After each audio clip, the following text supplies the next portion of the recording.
Here's how to end procrastination. Get an electric dog collar, clip it on. If you see me procrastinate, just click this button here, okay? Okay. Thanks for watching, and I'll see you in the next one.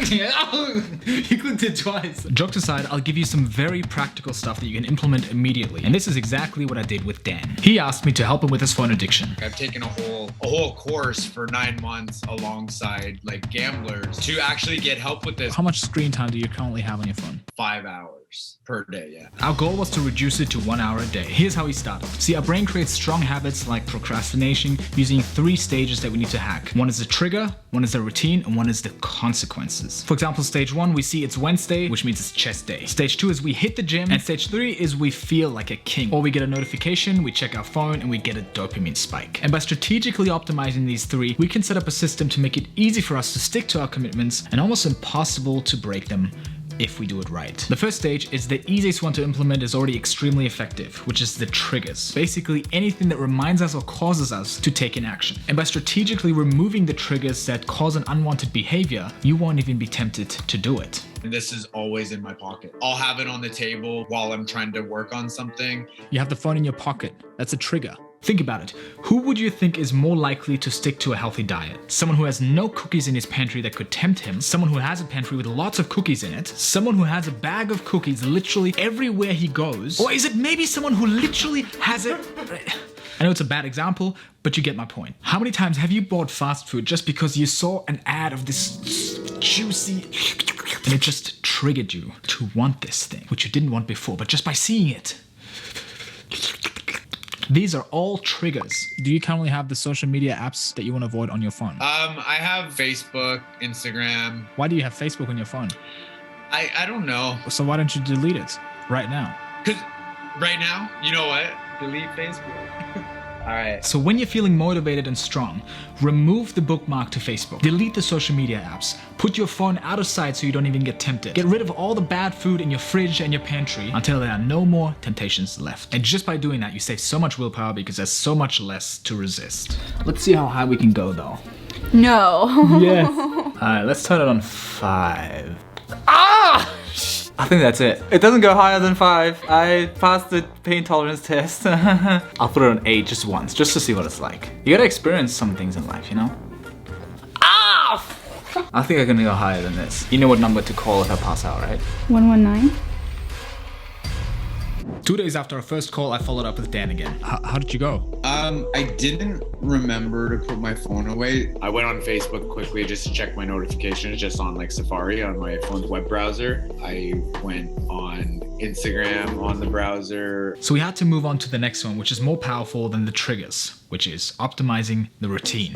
Trust me, this is a game changer. The gist of it is this: we want to make it as easy as possible to do more of the things that we want to do, and as hard as possible to do the things that we don't want to do. In other words, we want to remove obstacles from the things that we want to do more of and set obstacles in place for the things that we want to avoid. See, most people have it the other way around. If they want to go to the gym, there are so many obstacles that make it such a pain for them to do it. And they think about all the things they need to do. First, they have to put on their workout clothes, then pack their bags for the gym, then go out and get into their car, drive for 10 minutes, maybe 15 minutes and deal with all the crazy people in traffic, then get lucky to find a parking spot, then talk to the annoyingly motivated people at the reception, then figure out what workout they actually want to do, and then wait for other people to finish to use the machines. And on the other hand, there are no obstacles that keep them from slacking off. The comfy beanbag is right behind them, the remote is in arm's reach, and yesterday's chips are right there ready for you to consume.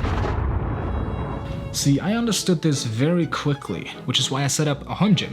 All obstacles removed. It only takes me 5 steps. I put on my clothes, go downstairs, lift weights, shower, finished. I think I skipped a step, but you get the point. And that's exactly why Dwayne "The Rock" Johnson has a team that sets up his 40,000-pound mobile gym wherever he travels. Traveling in a gym like this eliminates all the excuses not to get the job done and get to work. That's why he's so big. Intelligent. So we had to set up some obstacles for Dan to stop using his phone. I always try to ruin my experience with these guilty pleasures. We made the Safari browser on his phone phone incognito by default, so instead of having easy access, he has to type in everything manually to log into Facebook or Instagram, as well as the two-factor authentication. So there are multiple obstacles that take quite some time. And we turn on the app limits function, so he has to type in a code when using certain apps too much. Delete your social media apps, so you have to download them if you wanted to use them, which is an obstacle. You can password protect distracting websites, ideally with a very complicated password. Time limit your apps, and another 2 days went by. So, how'd you go this time?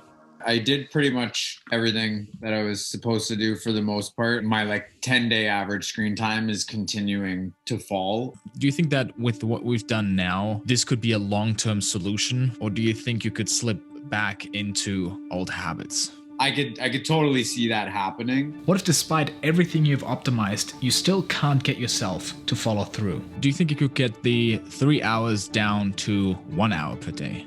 I feel like I have some work to get there. Which brings me to the final stage, which is by far the most powerful one. If nothing has worked, this will. No matter how you feel, and you won't even struggle with willpower anymore.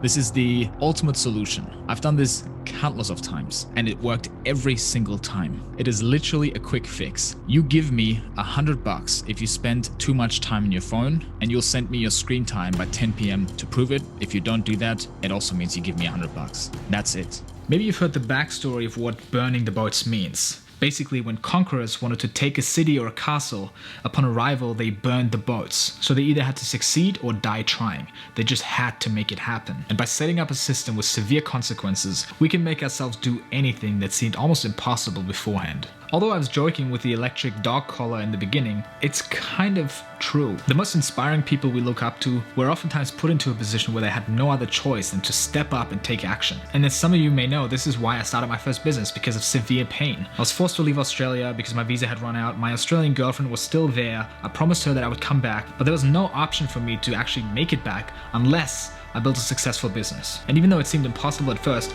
I made it happen. And unfortunately, most of us only grow when we hit severe adversity. But let's not wait for bad things to happen to us so we can finally step up. Let's strategically create it. You did it. This is the least I've used my phone in a very long time. It feels good, man. How can we make this stick long term? I was thinking of setting up that structure with my fiance. Now, if you're sick of not doing what you're meant to be doing, you always have the choice to set up the system. Thank you so much. And awesome to see how quickly I can change things that seem so impossible. A week ago. Do you want to know what I learned from wasting $50,000 on self-help and business courses? Then check out this video over here, right here, and I'll see you over there. You're gonna save yourself some money. I'll see you over there, you ambitious weirdo. It actually gives me a warning now because I put it on 10. Oh! Okay, I think that's it.